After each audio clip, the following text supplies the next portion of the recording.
Hello నమస్తే. మనం నిన్న ది బ్రేక్ అంటే బిగ్గెస్ట్ న్యూస్ ఏంటిదంటే నిన్నటిది మమతా బెనర్జీని ఫుల్గా అటాక్ చేశారు అపోజిషన్ వాళ్ళు, భారతీయ జనతా పార్టీ వాళ్ళు మేజర్గా. ఎందుకంటే ఆమె ఒక స్టేట్మెంట్ చేసింది, అదే దుర్గాపూర్కి సంబంధించినటువంటి ఒక రేప్ కేసుకి సంబంధించి మమతా బెనర్జీ ఒక స్టేట్మెంట్ చేసింది. ఆ స్టేట్మెంట్కి సంబంధించి ఇదంతా బ్యాక్లాష్ అయింది. ఆమె ఏమైందంటే, మీరు ఆడపిల్లలు, ఆ అమ్మాయి ఎందుకు 12:30కి బయటికి వెళ్ళింది, ఎవరి రెస్పాన్సిబిలిటీ అని అందని చెప్పేసి అది కంట్రవర్సీ అయిందనమాట. కంట్రవర్సీ అవ్వలేదు, యాక్చువల్గా కంట్రవర్సీ చేశారు. ఆమె అన్నది చాలా క్లియరు. నేను ఇప్పుడు మీకు ఎక్స్ప్లెయిన్ చేస్తాను మమతా బెనర్జీ ఏముందో. ఇప్పుడు మమతా బెనర్జీ ఇప్పుడు సువేందు అధికారి ఆయన ఒక్కడే కాదు, కొన్ని వందల ట్వీట్లు ఉన్నాయి. నేను ఒకటి చూపిస్తున్నా మీకు, ఇది కొద్దిగా పెద్దగా రాశాడు కాబట్టి. ఇతను ఏమంటాడు, మమతా బెనర్జీ నువ్వెందుకు అవుట్డేటెడ్ మీడియవల్ దిక్తత్ ట్రై చేస్తున్నావు, గర్ల్స్ బయటికి వెళ్ళకూడదు నైట్ అని చెప్పేసి, వాళ్ళు ఎలా చదువుకుంటారు, ఎలా కాలేజీలకు వెళ్ళాలి నైట్ వెళ్ళకపోతే అని ఇతను ఒకటి చెప్పాడు. ఓకే, విక్టిమ్ షేమింగ్ అనేది మీ స్టేట్ పాలసీ అయింది. ఉమెన్ మీరు ఈ యొక్క టార్చరు ట్రామాటిక్ జరిగిన ప్రతిసారి ఉమెన్ని బ్లేమ్ చేస్తారు, నువ్వు నైట్ బయటికి ఎందుకు వెళ్ళావని. ఓకే, వెస్ట్ బెంగాల్లో రిపీటెడ్గా జరుగుతున్నటువంటి ఎడ్యుకేషనల్ ఇన్స్టిట్యూషన్లో జరుగుతున్న repeated crimes like RJ car issue కానీ, కాస్బా లా కాలేజీలో జరిగిన ఇష్యూ కానీ, పంచ్కూరా హాస్పిటల్లో జరిగిన ఇష్యూ కానీ, ఇప్పుడు 4వది దుర్గాపూర్లో జరిగినటువంటి క్రైమ్. ఇది మొత్తానికి ఈ ఎడ్యుకేషనల్ ఇన్స్టిట్యూషన్స్ ఈ క్రైమ్ జరుగుతుంటే నువ్వు అమ్మాయిని బ్లేమ్ చేస్తావా అని వాళ్ళు ఒక పెద్ద ట్వీట్ చేశారు. అలాగే కాదు, కొన్ని వందల ట్వీట్లు బాగా ట్రోల్ చేశారు ఆమె నిన్న. బట్ ఆమె ఏమంది యాక్చువల్గా మీకు వినిపిస్తా చూడండి, ఏమంది అసలు వినండి. ఆమె ఏమందా, she was studying in a private medical college. So on the private medical college, whose responsibility? మీకు అర్థమైందిగా. She was studying in private medical college, ఎవరి బాధ్యత? She is very clear, right? ఆమె ఇంట్లో నుంచి ఆడపిల్లల్ని బయట ఎందుకు పంపిస్తున్నారందా? లేదు. పోనీ చదువుకోవడానికి మీరు పిల్లల్ని బయటికి పంపించవద్దు నైట్ అందా? లేదు.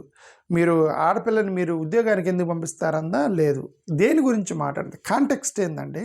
ఆమె చాలా క్లియర్గా, ఆమె ఎలాంటి పొరపాటు మాట్లాడలేదు, నాకు అర్థమైంది. ఎందుకంటే ఆమె కాంటెక్స్ట్ ఏంటి అక్కడ, అది ఒక private medical college. Private medical కాలేజీలో హాస్టల్లో ఉండే అమ్మాయికి they should be security.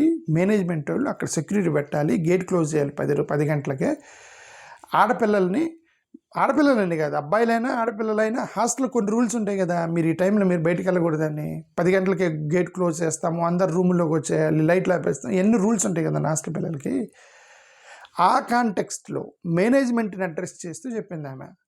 Management వాళ్ళకి చెప్తుంది, ఇది ప్రైవేట్ మెడికల్ కాలేజ్, ఇది ఎవరి బాధ్యత అని. అంటే అర్థం ఏంటి వినండి జాగ్రత్తగా. ఆమె ఏముందో,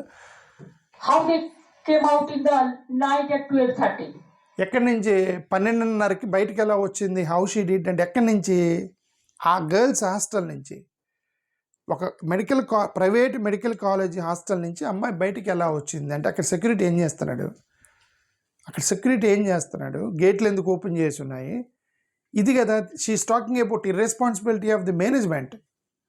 పబ్లిక్ చెప్పలేదు, పేరెంట్స్కి చెప్పట్లేదు, మీ పిల్లల్ని బయటికి పంపించొద్దు, చదివించొద్దు, అది కాదు కదండి. ఎటు ట్విస్ట్ చేశారు, అది అక్కడ కాంటెక్స్ట్ క్లియర్గా చెప్తుంది. ప్రైవేట్ మెడికల్ కాలేజీ అది. పక్కన వినండి, మొత్తం వినండి ఏముందో. And it happens in the, so far I know, forest area. And 12:30, I do not know what happened. Investigation is on. I'm shocked to see the incident, but private medical colleges also is to take care. Private medical colleges also, you should take care of the girls because it's అంటే అర్థం ఏంటి అసలు ఇక్కడ context మొత్తం కూడా private medical college మేనేజ్మెంట్కి address చేస్తుందామా. Private medical college మేనేజ్మెంట్కి మీరు అమ్మాయిని మీరు నైట్ ఎందుకు పంపించారు, సెక్యూరిటీ ఎందుకు పెట్టలేదు, గేట్ ఎందుకు వేయలేదు, ఆ టైంలో ఒక అమ్మాయి బయటికి ఎలా వెళ్ళగలిగింది మీ హాస్టల్ నుంచి, ప్రైవేట్ మెడికల్ కాలేజీలు కూడా మీరు జాగ్రత్త చూసుకోవాలి ఆడపిల్లని అనేది చెప్పడం. ఇప్పుడు మనం కాలేజీలకు వెళ్ళిన అడిగేది ఏంటి, ఏమండి మీ హాస్టల్ సేఫ్ అయినా, మా అమ్మాయికి ఎన్ని గంటలకు క్లోజ్ చేస్తారు డేటు, ఎన్ని గంటలకి బయటికి పంపిస్తారు, ఎన్ని గంటలకు లైట్ ఆపేస్తారు, ఎక్కడ చదువుకోవచ్చు, ఇక్కడ లైబ్రరీ ఉందా, ఇవన్నీ మనం అడుగుతాం కదండి పిల్లల్ని జాయిన్ చేసేటప్పుడు మెడికల్ కాలేజీల్లో. Okay, hostel safety and security చూస్తాం కదా. She was addressing to A management of the college. దాన్ని ఎలా ట్విస్ట్ చేశారంటే వీళ్ళు, ఆడపిల్లలు బయటికి వెళ్ళి చదువుకోకూడదా, ఆడపిల్లలు బయటికి వెళ్ళి ఉద్యోగాలు చేయకూడదు, అదంతా ఆమె ఎక్కడ మాట్లాడిందంటే, లైక్ ఏ మదర్, ఒక మదర్ పిల్లల్ని జాయిన్ చేసేటప్పుడు హాస్టల్లో ఎలాంటి రూల్స్ అడుగుతాయో అది మేనేజ్మెంట్ గురించి మాట్లాడుతుంది. ఓకే, మొత్తం కూడా గబ్బు చేశారు ఆమె నిన్న, మొత్తం డైవర్ట్ చేసేసి. Okay, for their students, and especially the girl child at night time. They should not be allowed to come out in the outside. And especially the girl child at night time. They should not be allowed to come out in the outside. ఇది బాగా తిప్పారు.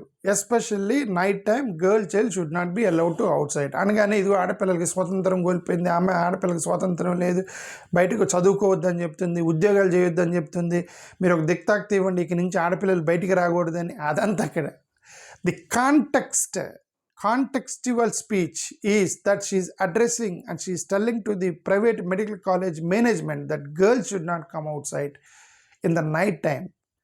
ఎవరైనా అంతే కదా కోరుకుంటారు, మీరు hostel గేట్లు close చేయాలి, రూమ్లు క్లోజ్ చేయాలి, లైట్లు ఆపేస్తారు నైటు, అక్కడ వార్డెన్ ఉండాలి, సెక్యూరిటీ ఉండాలి, బయటకు మెడికల్ కాలేజీలకు సంబంధించినటువంటి గురకాలు కూర్చొని ఉంటారు అక్కడే. అంత క్లోజ్ టు హాస్టల్స్లో నుంచి ఒక అమ్మాయి బయటికి ఎలా వచ్చింది, మీరు మెడికల్ కాలేజీలో జాగ్రత్తగా చూసుకోవాలంటంలో I don't find any mistake in this. దీని పబ్లిక్ సమాజంలోకి, పబ్లిక్ నార్మల్ గర్ల్స్ యొక్క ఫ్రీడమ్ గురించి లోకి లాగేరు దాన్ని అనవసరంగా ఒక హాస్టల్ గురించి మాట్లాడుతుంటే. Okay, and especially the girl child at night time. They should not be allowed to come out in the outside. Hostels నుంచి আমি প্রথমেই আপনাদের বলি, দ্বন্দ্বের মেয়াদ থেকে আমি কিছু বলেছি, আমার কথা ডিস্টার্ব করা হয়েছে। প্লিজ আপনাদের একটা রিকোয়েস্ট করবো, আমাকে আপনারা কোয়েশ্চেন করবেন, আপনারা ডিস্টার্ব করবেন। আমি అదే ఇక్కడ ఏమంటుందంటే, ఇది మొత్తం ఇప్పుడు ఈ మాట అనగానే బాగా తిప్పారు సోషల్ మీడియాలో, గబగబు చేశారు అసలు మమతా బెనర్జీని. సో ఫైనల్గా ఆమె ఏమంది, మళ్ళీ ఇంకొక ప్రెస్ మీట్ పెట్టి, మీరు నన్ను ప్రశ్న అడిగారు, నేను సమాధానం చెప్పాను, మళ్ళీ దాని మీద రాజకీయం చేస్తారంటే అని చెప్పేసి ఇది మళ్ళీ సెకండ్ ప్రెస్ మీట్ పెట్టింది. ఇది మమతా బెనర్జీకి సంబంధించి నిన్న జరిగింది. ఓకే, వీళ్ళు కొంతమంది ట్వీట్లు చేశారు. ఇది ఒక ఆమె మాట్లాడింది, ఇది ఒక ఆమె ట్వీట్ చేసింది, గాయత్రి అనే ఆమె. So it is the girls fault that she got raped. It's not the rapist from the peaceful community. Mamata Banerjee regressive victim blaming ran to protect rapists. ఆమె ఎక్కడ ఉంది గర్ల్స్ ఫాల్ట్ అని? అమ్మాయిలు మీరు బయటికి ఎందుకు వెళ్ళారు అందా? మీరు స్పీచ్ విన్నారు కదా, అమ్మాయిలు మీరు బయటికి ఎందుకు వెళ్ళారు, బయటికి వెళ్ళొద్దా అందా అనలే. ఆమె ఏమంది, అది ఒక ప్రైవేట్ మెడికల్ కాలేజీ, ఫారెస్ట్కి దగ్గరగా ఉన్నటువంటి ప్రైవేట్ మెడికల్ కాలేజీలు కూడా జాగ్రత్త తీసుకోవాలి, మిడ్ నైట్ పిల్లలు బయటికి ఎలా వస్తున్నారు, పిల్లల్ని మీరు బయటకు వదలకూడదు అని చెప్పి హాస్టల్ వార్డెన్కి, మేనేజ్మెంట్కి అలాగే చెప్తుంటే, ఇక్కడ ఫ్రీడమ్ ఆఫ్ స్పీచ్, అమ్మాయిలు బయటికి వెళ్ళకూడదు, విక్టిమ్ని ఏం చేయమంది. She is blaming the management of the medical college, she is blaming the warden of the hostel, she is blaming the security of the hostel, where she blamed the victim. Okay, this Amit Malviya ఒక ఇది వీళ్ళకి కోతికి కొబ్బరి చెప్ప దొరికినట్టు ఇది ఇతనికి ఒకటి దొరికింది. ఏంటిది? అమిత్ మాల్వియాకి రిలీజియన్ దొరికింది. ఇక్కడ ఈ రేప్ చేసిన వాళ్ళలో మొత్తం కూడా ముస్లిం పిల్లలు అనమాట. షేక్ నాసిముద్దీన్, షేక్ రియాజుద్దీన్, షేక్ ఫరాదుద్దీన్, షేక్ సఫీఫుల్. ఇప్పుడు అర్థమైందా ఎందుకు రేప్ జరిగిందో? అర్థమైందా ఎందుకు ఆమె ప్రొటెక్ట్ చేస్తుందో అన్నట్టుగా ఇతను అమిత్ మాల్వియా పోస్ట్ చేశాడు. ఓకే, సరే, ఇక్కడైతే నలుగురు ముస్లిం పిల్లలు కాబట్టి మీరు పోస్ట్ చేశారు. బట్ ఈ కాలేజీల్లో జరిగింది ఎవరు? ముస్లిమ్సా? కాదు కదా. ఇక్కడ ఆర్జీ కార్లో జరిగినటువంటి క్రిమినల్స్ ఎవరు? ఆర్జీ కార్ రేప్లు ఎవరు? ముస్లిమ్స్ కాదుగా. ఖాస్బా లా కాలేజీలో జరిగిందే అక్కడ రేప్ ఎవరు? కాదుగా. ఈ పున్స్కార హాస్పిటల్లో జరిగింది ముస్లిమ్స్ కాదు కదా. సో క్రైమ్కి, క్రిమినల్కి కులం, రిలీజన్ ఉండదు. ఓకే, ఫైనల్లీ బాయ్స్, అబ్బాయిలు క్రిమినల్గా ఆలోచించినప్పుడు దానికి మతం ఉండదు, ఏ మతమైనా సరే చేస్తారు. ఓకే, ఇక్కడ హైదరాబాద్లో ప్రియాంక రెడ్డిని ఇప్పుడు చేసింది ముస్లిం కాదు, ఇక్కడ సుగాలి ప్రీతి ఇష్యూ ముస్లిం కాదు, ఓకే. క్రైమ్కి మతం ఉండదు అంటున్నాము, ఓకే. ఇది ఎలా ఉండిద్దంటే వాడు క్రిమినల్ అయితే వాడు ఆ స్పాట్లో వాడు క్రైమ్ చేస్తాడు irrespective of their religion. That's what I want to say. But రీసెంట్గా ఒక పాస్టర్ని అరెస్ట్ చేశారు పంజాబ్లో. ఒక పాస్టర్ రేప్ కేసు మీద అరెస్ట్ చేశారు పంజాబ్లో. అంటే ఇంక దానికి రిలీజన్ ఏముంది అక్కడ? ఇదేదో రీసెంట్గా ఇదేదో ఒక పాట వచ్చింది, ఓకే. ఊ అంటావా ఊ అంటావా మామ, అందరి బుద్ధి వంకర బుద్ధి అని, రైట్, మీ బాగా ట్రెండింగ్ అయినటువంటి ఒక సాంగ్, అందరి బుద్ధి వంకర బుద్ధి, దానికి రిలీజన్ ఉంటుంది. ఇప్పుడు సరే వీళ్ళకి ఇప్పుడు అవకాశం దొరికింది కాబట్టి వీళ్ళు రిలీజియన్ పట్టుకొచ్చారు. ఇది ఇక్కడ అమిత్ మాల్వియా ఒక రిలీజియన్ గురించి పోస్ట్ చేస్తాను ట్రై చేశాడు. వీళ్ళందరూ కూడా ముస్లిమ్స్ అని చెప్పి చేశారని చెప్పి వీళ్ళకు ఇది ట్రై చేశారు, ఓకే. ఇంకోటి అమిత్ మాల్వియా ఇంకోటి పోస్ట్ చేశాడు. ఇతనేం పోస్ట్ చేశాడు? Yet in another disgraceful remark, West Bengal Chief Minister Mamata Banerjee has blamed the second-year MBBS student from Odisha studying IQ City Medical College, okay. She suggests the girl should not go out at late night, implying that they will do, if they do, they are inviting. Okay, that's not, she said. She said she reminded the responsibility of the hostel warden, the responsibility of the medical college management. She reminded the responsibility of the security guards there. She did not talk anything about the girl there. Okay. వీళ్ళు దాన్ని distort చేశారు, కంప్లీట్గా divert చేసేసారు. ఒకటి అర్థమైంది. How she was out at 12:30 AM. She was studying in a private medical college. Whose responsibility is it? How did she come out at 12:30 PM? Mamata Banerjee is very clear. Private medical కాలేజీలో అక్కడ హాస్టల్లో ఉన్న అమ్మాయి mid night 12:30కి వస్తే అది ఎవరి బాధ్యత?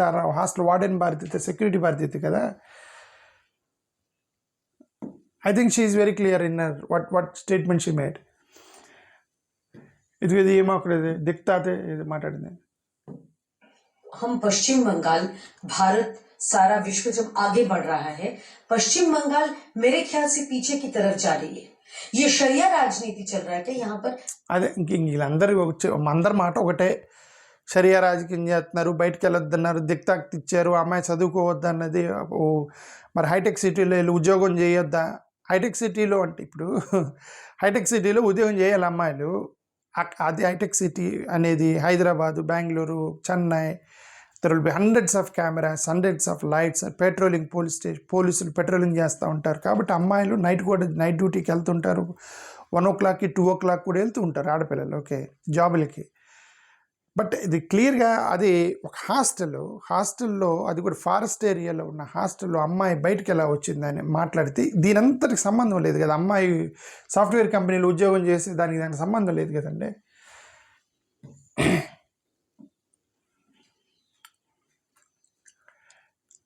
ఇది కదా ఆమె దిష్టిబొమ్మ తగలబెట్టారు ఒరిస్సాలో ఏబీవీపీ కార్యకర్తలు, ఓకే. ఆ ఫ్రెండ్ని అరెస్ట్ చేశారు. ఏ పిల్లలు అయితే బయటికి తీసుకెళ్లారో ఆ ఫ్రెండ్ని అరెస్ట్ చేశారట నిన్న. వాడి రోల్ ఉందేమోనని ఈవెన్ నాకు అనిపిస్తుంది. నేను నిన్నే మాట్లాడాను దీని మీద. ఆ పిల్లోడు అమ్మాయిని తీసుకెళ్ళి వాడు ఎందుకు పారిపోయి మళ్ళీ ఆ అమ్మాయిని రేప్ చేసిన తర్వాత తిరిగి వచ్చాడు. మళ్ళీ వాడే తీసుకెళ్ళాడట హాస్పిటల్కి. వాడు ఎందుకు పారిపోయాడు, ఎక్కడికి పోయాడు, ఎందుకు తిరిగి వచ్చాడు, వాడికి ఏమైనా రోల్ ఉందా, లేకపోతే వాడు ముస్లిమే, ఆ రేప్ చేసిన పిల్లలు ముస్లిమే, అసలు ఈ ఫ్రెండ్ అంటే ఎవడు, వాడు క్లాస్మేటా, అది ఎన్ని డీటెయిల్స్ తెలియదు, ఓకే. సో ఇది అప్పుడు రేపు సంబంధించి. ఇది తాలిబాన్ నిన్న తాలిబాన్ ఇష్యూ ఇదే. ఇప్పుడు అది ఉమెన్ జర్నలిస్ట్ని పిలవలేదని బాగా బ్యాక్లాష్ అయిన తర్వాత వీళ్ళు మళ్ళీ ప్రెస్ మీట్ పెట్టారు నిన్న రెండోసారి ప్రెస్ మీట్ పెట్టి ఈసారి ఆడవాళ్ళ మహిళా జర్నలిస్ట్ని ఇన్వైట్ చేశారు. బ్యాక్ ఫైర్ అయిందని చేసి, నా ఉద్దేశం అది కాదు, ఆడవాళ్ళ జర్నలిస్టులని ఏమంటారు హ్యూమిలేట్ చేయాలనేది నా ఉద్దేశం కాదు. ఏదో యాక్సిడెంట్లుగా జరిగింది అంతే తప్ప అని అతను ఏదో వివరణ ఇచ్చుకున్నాడు. మళ్ళీ ప్రెస్ మీట్ పెట్టి పిలిచాడు ఈసారి మహిళా జర్నలిస్టులని, ఓకే. ఎవరు ఇది వీళ్ళందరూ రిలీజ్ చేసిన తర్వాత అతను మహబూబా మొయిత్రా ఒక వీడియో రిలీజ్ చేసింది. ఏంటి మీ సంగీత్ తాలిబాన్ లవ్ అఫేర్ ఏంటి ఇద్దరి మధ్య అని చెప్పి ఒక వీడియో రిలీజ్ చేసింది. ఎవరో కొంతమంది ఆడవాళ్ళు బ్యాక్ ఫైర్ అయింది బాగా. అది మళ్ళీ ప్రెస్ మీట్ పెట్టారు. ప్రెస్ మీట్ పెట్టి సార్ ఆడవాళ్ళని పిలిచారు. అది దానికి సంబంధించి. ఇది పురాణ్ కుమార్ గురించి చూద్దాము. పురాణ్ కుమార్కి సంబంధించి వైఫ్ పట్టుబట్టింది. ఇంతవరకు ఇతనికి ఫైనల్ రైట్స్ చేయలేదు, అంత్యక్రియలు చేయలేదు ఇంకా పురాణ్ కుమార్కి. ఎందుకంటే వైఫ్ పట్టుబడుతుంది, కేసు పెట్టాల్సిందే, ఎఫ్ఐఆర్ పెట్టాల్సిందే, SC/ST యాక్ట్ పెట్టాల్సిందే, వాళ్ళ పేర్లు రాయాల్సిందే, ఎఫ్ఐఆర్ మీరు సరిగ్గా రాయలేదు అని వాళ్ళని టార్చర్ పెడుతుంది వైఫ్. నాకు ఇప్పుడు అనిపించింది ఏంటంటే ఆమె ఇన్ఫ్లుయెన్స్డ్ IAS ఆఫీసర్ కాబట్టి వాళ్ళ భర్తకి న్యాయం చేయడానికి ప్రయత్నం చేస్తుంది. ఆమె పట్టుబడుతుంది. ఓకే, మీరు ఇవన్నీ చేసేంత వరకు నా భర్తకి నేను అంత్యక్రియలు చేయనని పట్టుబట్టింది. ఓకే, నాకు అనిపించింది ఒక కామన్ ఉమెన్ అయితే ఏంటి ఇప్పుడు సుగాలి ప్రీతి వాళ్ళ మదరు ఊరంతా తిరుగుతుంది, దేశం అంతా తిరుగుతుంది, మా అమ్మాయికి న్యాయం చేయండి అని. ఎవరు పట్టించుకుంటారు? Common man, common women. ఇప్పుడు ఈమె IAS ఆఫీసర్, అది కూడా ముఖ్యమంత్రితో పాటు ఆ టీంలో జపాన్కి వెళ్ళింది అంటే ఆ లెవెల్లో ఉన్నటువంటి IAS ఆఫీసర్ కాబట్టి మీరు ఎఫ్ఐఆర్ సరిగ్గా రాయలేదు, దాంట్లో SC/ST యాక్ట్ పెట్టండి, SC/ST యాక్ట్ ఎందుకు పెట్టలేదు, అతని పేరు ఎందుకు రాయలేదు, ఇవన్నీ కూడా దగ్గరుండి మీరు అవన్నీ చేస్తేనే మా ఆయన నీకు అంత్యక్రియలు చేస్తానని చెప్పి పట్టుబట్టి మొత్తం చేపిస్తుంది వైఫ్. ఓకే, అది ఒకటి అర్థమైంది. ఫైనల్గా SC/ST పెట్టారు, పేర్లన్నీ రాశారు.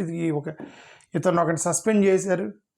వైఫ్ పట్టుబట్టింది కాబట్టి ఇది రోటక్ SPని నిన్న సస్పెండ్ చేశారు దానికి సంబంధించి. ఓకే, అదే చెప్తున్నా, కొద్దిగా ఇన్ఫ్లుయెన్షియల్ ఉమెన్ కాబట్టి చేయగలుగుతుంది, బట్ కామన్ ఉమెన్ అయితే పరిస్థితి ఏంటి అనేది ఒక ఇష్యూ. ఇది ర్యాలీ చేశారు పంజాబ్లో నిన్న పురాణ్ కుమార్ గురించి. నాకు ఇదే ఇంకొక డౌట్ వస్తుంది. అది మన తెలుగు వాళ్ళు కూడా కొద్దిగా ఏదో ఒకటి ఎందుకు ఇతను సపోర్ట్గా కనీసం స్టేట్మెంట్ కూడా ఇవ్వలేదని నాకు అనిపించింది. అతను బేసికల్గా వాళ్ళ పేరెంట్స్ ఆంధ్ర వాళ్ళే, ఆంధ్రప్రదేశ్ నుంచి అతను. బట్ ఇతను పుట్టి పెరిగింది సికింద్రాబాదు, పేరెంట్స్ ఆంధ్ర వాళ్ళు, ఇతని పేరెంట్స్. అతను సికింద్రాబాద్లో పుట్టి పెరిగాడు. అంటే మరి ఆంధ్ర తెలంగాణ ఇద్దరికి సంబంధించినాడు. పంజాబ్లో పనిచేస్తున్నాడు, అంటే హర్యానాలో పనిచేస్తున్నాడు, పంజాబ్ డిపార్ట్మెంట్లో. సో మరి ఆంధ్ర తెలంగాణ వాళ్ళు కూడా కొద్దిగా ఇతనికి హెల్ప్ చేస్తే బెటర్. మరి సైలెంట్గా ఉన్నారు ఎవరి పని. మన మోడీ గారు చెప్తే చేస్తారు వీళ్ళంతా. SP suspended Pooran. Okay, rally in Punjab. రాగా అండ్ ఎడ్యుకేషన్. చూడండి, ఇది education must not become privilege for a few. Rahul Gandhi ఇతను నిన్న చిలీ, పెరు లాంటి సౌత్ అమెరికా దేశాల్లో వాళ్ళకి యూనివర్సిటీ స్టూడెంట్స్తో మాట్లాడుతూ కొన్ని ఎడ్యుకేషన్ మీద కొన్ని కామెంట్లు చేశాడు. ఇతను చేసింది ఏంది, ఎడ్యుకేషన్ అనేది అందరికి ఉండాలి, ఇది కొంతమందికి సొత్తు కాదు, ఇది education must not become privilege for a few. Rahul Gandhi education అందరికి ఉండాలి, ఇది కొంతమందికి ఏంటి అని ఇంకొద్దిగా స్టేట్మెంట్. చిలీలో ఒక స్టేట్మెంట్ చేశాడు. ఏమని, idea free thinking under attack in India. భారతదేశంలో freedom of speech, idea free thinking, మీ ఐడియాని షేర్ చేసుకోవటం కానీ అసలు సోషల్ మీడియాలో మాట్లాడటం కానీ అసలు మొత్తం ఫ్రీడమ్ కోల్పోయారు, అటాక్లు చేస్తున్నారు, ఇబ్బంది పెడుతున్నారు.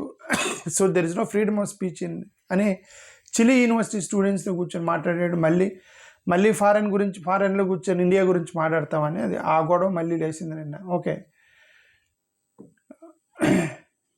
సో వీళ్ళు అన్నారు, నువ్వు అసలు అమెరికా ఎందుకు వెళ్ళావు, అక్కడ అమెరికా వాళ్ళతో నీ సీక్రెట్ మీటింగ్ ఏంది, నీ రహస్యం ఏంటి, అమెరికా స్టూడెంట్స్ తోటి బిజినెస్ పీపుల్, పొలిటికల్ లీడర్స్ని ఎందుకు కలుస్తున్నావు సౌత్ అమెరికాలో అని వీళ్ళు అడుగుతున్నారు. ఇతను వెళ్ళాయని చాలా చిన్న దేశాలు, పెరు, చిలీ, అక్కడి నుంచి ఇతనికి ఏం వెళ్ళిపోవచ్చు. అదే America, London, right, Germany, Switzerland అట్లాంటి దేశాలకు వెళ్తే మీరు అన్నట్టు అక్కడ ఫండ్ తెచ్చుకున్నాడు. అవన్నీ మన భారతదేశం కంటే పేద దేశాలు ఇవన్నీ, చిలీ, పెరు, ఇవన్నీ అన్ని పేద దేశాల్లోకి వెళ్ళి విద్యార్థులతో మాట్లాడుతున్నాడు. అతన్ని ఎవరో ఇన్వైట్ చేసి ఉంటారు. ఓకే, ఇంకో స్టేట్మెంట్ చేశాడు ఇక్కడ, అప్పర్ క్యాస్ట్ వాళ్ళు లోయర్ క్యాస్ట్ ఎడ్యుకేషన్ తీసేసుకుంటున్నారు, అది కరెక్ట్ కాదు, అప్పర్ క్యాస్ట్ డామినేషన్ అయిపోయింది, లోయర్ క్యాస్ట్లకి చదువుకునేటువంటి అవకాశం ఇవ్వాలి అని చెప్పి ఒక స్టేట్మెంట్ చేశాడు పెరూలో. నాకు మెడికల్ కాలేజీలో మన ఆంధ్రప్రదేశ్ మెడికల్ కాలేజీ సీట్లు చూసినప్పుడు నాకు అది బాధేసింది. అంటే జగన్ గారు ఆయన ఎడ్యుకేషన్కి సంబంధించి కొన్ని మంచి పనులు చేశాడు. ఇది ఒక ఇన్ కైండ్ ఆఫ్ ఎడ్యుకేషన్ అనే దాంట్లో ఎక్కువగా ఫోకస్ చేశారు Jaganmohan Reddy. English medium schools పెట్టడం, కొద్దిగా ఇంటర్నేషనల్ స్కూల్స్ని ఐబీని ఇవన్నీ తీసుకుని స్కూల్స్లో పెట్టడం, అంత మంచి పని చేశాడు. ఈ మిస్టేక్ ఎందుకు చేశాడు నాకు అర్థం కావట్లేదు జగన్ ఇప్పటికి కూడా. ఈ తప్పు ఎందుకు చేశాడు నాకు ఇప్పటికీ అర్థం కాలే. ఈ మిస్టేక్ ఏంటంటే రిజర్వేషన్స్ ఎత్తేసాడు. All India quota, convener quota, NRI quota, Yellamma quota, Mangamma quota, Pullamma quota, నువ్వు ఎన్ని కోటాలైనా పెట్టుకోండి. ఎస్సీఓడి సీట్ని ఎస్సీఓడికి ఇవ్వాలి, బీసీఓడి సీట్ బీసీకి ఇవ్వాలి, ఎస్టీఓడి సీట్ ఎస్సీకి. నువ్వు ఏ కోటాను పేరు ఏదైనా మార్చు. ఏమి ఎస్సీలు లేరా? ఎన్ఆర్ఐస్ ఎస్సీలు లేరా? ఎన్ఆర్ఐస్లో ఆల్ ఇండియా తరపున అంటే వేరే దేశంలో ఎస్సీ, ఆల్ ఇండియా వేరే రాష్ట్రాల్లో ఎస్సీలు లేరా? కోటా మాకు ఇప్పుడు 100 సీట్లలో 50% సెల్ఫ్ ఫైనాన్స్ అని నువ్వు రిజర్వేషన్ ఎత్తేస్తే వాళ్ళకి అవకాశం ఎట్లా వచ్చేది? మళ్ళీ ఇంకొక 50% ఎన్ఆర్ఐ కోటా అని అక్కడ రిజర్వేషన్ ఇస్తే వాళ్ళకి అవకాశం వచ్చేది. ఇంకొక దాంట్లో 50% అంటే డిఫరెంట్ కోటాలుగా రిజర్వేషన్స్ ఎత్తేయటం కుదరట్లేదు కాబట్టి కోటాల పేరుతోటి సీట్లు మొత్తం సైడ్ పడేసి చివరికి ఒక 10 సీట్లు ఇచ్చి దాంట్లో మీరు రిజర్వేషన్స్ ఇస్తే అది దోచుకోవడం ఎస్సీ ఎస్టీలకు ఇది. I say this is atrocity. I'm saying that it is cost atrocity in Andhra Pradesh regarding these medical seats. I don't know Chandrababu Naidu గారు మరి దీన్ని రెక్టిఫై చేస్తారో లేదో నాకు తెలియదు. చంద్రబాబు నాయుడు గారు ఇప్పుడు చెప్పిన పీపీపీ మోడల్లో దారుణం. మరి 75.5% నాన్ రిజర్వ్డ్ కేటగిరీ అంటే 100 సీట్లో 75 సీట్లకి రిజర్వేషన్ లేదని పక్కన పెట్టేస్తే ఇక 25 సీట్లో నువ్వు రిజర్వేషన్ ఇచ్చేందుకు? ఓకే, ఇది గవర్నమెంట్లో ఆలోచించాలి. ఇది చూడండి, ఇదంతా చూడండి.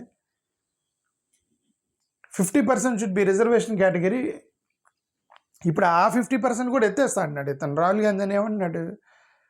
చించి అవతల పడేస్తా క్యాప్ అని అంటున్నాడు. అంటే ఆ 50% కూడా ఎత్తేసి జనాభా ప్రాతిపదికన ఏ కులపోలు లేదు వాళ్ళ రిజర్వేషన్ సీట్లు వాళ్ళకి ఇవ్వాలి. ఎందుకంటే అందరికీ చదువుకునే అవకాశం రావాలి, అందరినీ పైకి తీసుకురావాలి, అందరూ డాక్టర్లు అవ్వాలి, అందరికీ అవకాశం ఉండాలి. ఇదేంటి ఇక్కడ 70 చంద్రబాబు నాయుడు గారు చేసిన పీపీపీ మోడల్ ఆయన ఇచ్చింది 75.5% non reserved category. Medical seat కోసం ఎంత కాంపిటీషన్ ఉంటుంది. మెడికల్ సీటు కోసం కోట్ల రూపాయలు పెట్టడానికి రెడీగా ఉన్నటువంటి ప్లేసుల్లో ఎస్సీ ఎస్టీలు అంత డబ్బులు పెట్టి కాంపిటీషన్లోకి మెడికల్ సీటు కొనగలరా? 75 సీట్లు మీరు అమ్ముకుంటే, 100 సీట్లు 75 సీట్లు మీరు అమ్ముకుంటే ఎస్సీ వాడికి అవకాశం వచ్చిందా కొనుక్కోవడానికి? ఫైనాన్షియల్లీ వీక్ కదా వీళ్ళు, డబ్బులున్న వాళ్ళు కొనేస్తారు కదా. ఏదో నార్మల్ కాలేజీలో రావచ్చు, లైక్ ఏదో నార్మల్ BA కాలేజీల్లో, BED కాలేజీల్లో, లేదంటే ఏదో బీకామ్ కాలేజీలు, ఇట్లాంటి కాలేజీల్లో అక్కడ వాళ్ళు చదవరు కాబట్టి, డబ్బులున్న పిల్లలు ఈ BAలు బీకామ్లు చదవరు కాబట్టి మొత్తం ఎస్సీ ఎస్టీ పిల్లలు ఉంటారు అక్కడ. మెజారిటీ పిల్లలు అక్కడే ఉంటారు, ఎస్సీ ఎస్టీ పిల్లలు. లేదంటే కొన్ని కాలేజీలు, ఆ కాలేజీలో అడ్మిషన్స్ ఫిల్ అవ్వట్లేదు, సీట్లు రావట్లేదు. అడ్మిషన్స్ ఫిల్ అవ్వనప్పుడు ఏం చేస్తారు? అరే ఎస్సీ ఎస్టీ వాళ్ళకి స్కాలర్షిప్ వచ్చిందని వీళ్ళే వెళ్ళి ఎస్సీ కాలనీలోకి వెళ్ళి నువ్వు మా కాలేజీలో చేరని చెప్పి మొత్తం ఎస్సీ పిల్లల్ని తీసుకొచ్చి కొన్ని ఫిల్ కానటువంటి యూనివర్సిటీలు, ఫిల్ కానటువంటి నో ఫేమస్ యూనివర్సిటీలు అనమాట, వాళ్ళలో ఎస్సీలు ఎక్కువ మంది ఉంటారు. Premium institutions, IIT, IIM, medical colleges ఎక్కడెక్కడైతే డిమాండ్ ఉంటుందో అక్కడ వీళ్ళకి అన్యాయం జరుగుతుంది కదా. ఇది కరెక్ట్ కాదని నాకు అదే. ఇదంతా ఎందుకు చెప్తున్నా అంటే నాకు ఇతను రాహుల్ గాంధీ నేను అక్కడ చెరువులు ఏమైనా ఎక్కడ చిలీలో కూర్చొని అక్కడ అప్పర్ క్యాస్ట్లకి ఎడ్యుకేషన్ని లోయర్ క్యాస్ట్లకి సంబంధించిన ఇవ్వకూడదు అని నాకు ఆ కాంటెక్స్ట్ గుర్తొచ్చి ఇది చెప్తున్నా. ఓకే, చిదంబరం ఇతను ఇంకొకసారి కాంట్రవర్షియల్ స్టేట్మెంట్ చేశాడు. ఎందుకు ఈ చిదంబరం గారు రిటైర్డ్ అయిపోతే పోతుంది అసలు ఇప్పుడు కాంగ్రెస్ పార్టీలో ఏమో వాళ్ళకి ఫ్రీడమ్ ఉంటుంది. కాంగ్రెస్ పార్టీలో స్టేట్ లెవెల్లో ఫ్రీడమ్ ఇచ్చేస్తారు. ఈ స్టేట్ నాయకులు మొత్తం కూడా వాళ్ళు లోకల్గా ఏం చేస్తారనేది వాళ్ళకి ఆ ఫ్రీడమ్ను వాడుకొని ముందు క్రైమ్ చేస్తారు. ఫస్ట్ కరప్షన్ ఎక్కువ, కాంగ్రెస్ గవర్నమెంట్లో కరప్షన్ ఉండిద్ది అని చెప్పి ఒక పేరు ఉండిద్ది. ఎందుకు? కాంగ్రెస్ వాళ్ళు లోకల్ స్టేట్లకు ఫ్రీడమ్ ఇస్తారు, కాంగ్రెస్ ప్రభుత్వం. ఆ లోకల్లో వీళ్ళు ఏం చేస్తారు? వీళ్ళు క్రైమ్ చేస్తారు, స్కాములు చేస్తారు, కోట్ల రూపాయలు సంపాదించేదను కేసుల్లో ఇరుక్కుని ఇప్పుడు బీజేపీ గవర్నమెంట్ ఎక్కడ కేసు పెట్టిద్దామో అని చెప్పేసి ఇప్పుడు బీజేపీకి అనుకూలంగా మాట్లాడుతున్నారు.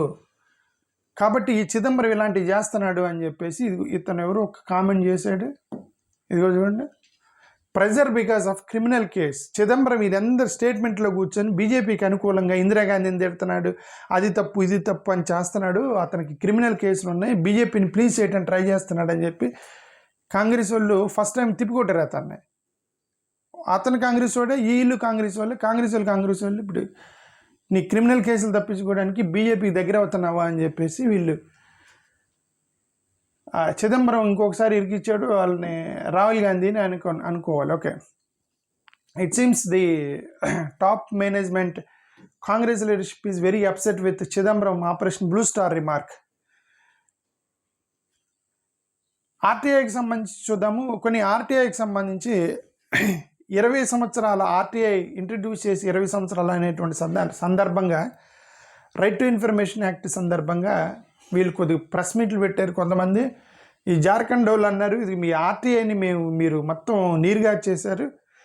యాక్చువల్గా రైట్ టు ఇన్ఫర్మేషన్ యాక్ట్ అనేది పబ్లిక్లో గవర్నమెంట్ ఆఫీసుల్లో కానీ ఏ ప్రభుత్వానికి సంబంధించిన ధనం ఎక్కడ ఖర్చు పెట్టారు అనేది ఇన్ఫర్మేషన్, ధనమనే కాదు అసలు any information should be available to the public because it's డెమోక్రసీలో ప్రజలకి ఆ స్వేచ్ఛ ఉండాలి, నువ్వేం చేస్తున్నావు అనేది దాని మీద ఒక బ్యూటిఫుల్ యాక్ట్ పెట్టారు, that is right to information act. దాన్ని మొత్తం నీరుగా వచ్చారు బీజేపీ వాళ్ళు వచ్చిన తర్వాత అని చెప్పి ఒక ప్రెస్ మీట్ పెట్టారు. మేము ఇప్పుడు అడుగుతుంటే డేటా నాట్ అవైలబుల్ అని మీరు ఇప్పుడు ఎన్ని ఆర్టీఐ అంటే data not available, this doesn't come under RTI, this is confidential issue, ఇలాంటి రిప్లైలు వస్తున్నాయి. ఒక్కరు కూడా ఇన్ఫర్మేషన్ ఇవ్వట్లే. మోడీ గారికి ఎంత ఖర్చు అయింది విదేశాలకు ఎంతవరకు అని వేస్తే data not available, it is confidential issue. కోవిడ్కి ఎంతమంది చచ్చిపోయారని కొంతమంది డేటా వేస్తే ఇంతవరకు డేటా ఇవ్వలేదు. వీటన్నిటి కూడా confidential issues, data not available, ఇట్లాంటి ఇన్ఫర్మేషన్ ఇస్తున్నారు. మోరోవర్ వీళ్ళు ఒక యాక్ట్ తీసుకొచ్చి ఏం చేశారు, రైట్ ఇన్ఫర్మేషన్ యాక్ట్ తీసుకొచ్చి పబ్లిక్ అంటే politicians will not come under right to information act అని ఒకటి రీసెంట్గా ఇచ్చేశారు, అమెండ్మెంట్ చేశారు. పొలిటీషియన్స్ తీసుకునేది గవర్నమెంట్ డబ్బులు కదా, ప్రభుత్వ డబ్బులు అనేది ప్రజల ట్యాక్స్ నుంచి వెళ్ళేవి, ప్రతి రూపాయి కూడా ప్రజలకు లెక్క చెప్పాలి. Politicians doesn't come under RTI అంటే పొలిటీషియన్స్ పబ్లిక్ మనీ కదా వాళ్ళు తీసుకుంటున్నారు, ఎందుకు రారు? వాళ్ళని సేవ్ చేసుకోవడానికి రాజకీయ నాయకులందరూ కలిసి ఆర్టీఐ కిందకి పొలిటీషియన్స్ రారని చెప్పి ఒక అమెండ్మెంట్ చేసుకున్నారు వీళ్ళు. ఓకే, అదొకటి అర్థమైంది. ఓకే, ఇతను ఎవరో కాంట్రవర్షియల్ స్టేట్మెంట్ చేసినట్టు ఆర్ఎస్ఎస్ మీద, ఆర్ఎస్ఎస్ వాళ్ళు నిన్న ఇతన్ని తిట్టారు వీళ్ళు. ఇతను RSS is the Taliban of India అని చెప్పి ఒక స్టేట్మెంట్ చేశాడట. ఆర్ఎస్ఎస్ వాళ్ళు తగిలేరు ఇతన్ని. అది ఇతను చాలా ఇదేమన్నాడు, underworld RSS Taliban of India, they're an organization that is not registered with the government.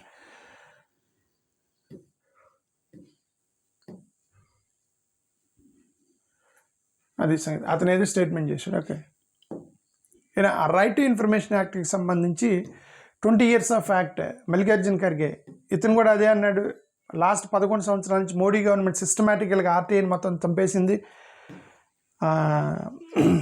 మేము పెట్టాము 20 సంవత్సరాల క్రితం అనేది ఇతను ఒక ట్వీట్ చేశాడు మల్లికార్జున్. డికే శివకుమార్ కూడా దాన్ని రైట్ టు ఇన్ఫర్మేషన్ యాక్ట్ ముంచి మాట్లాడాడు.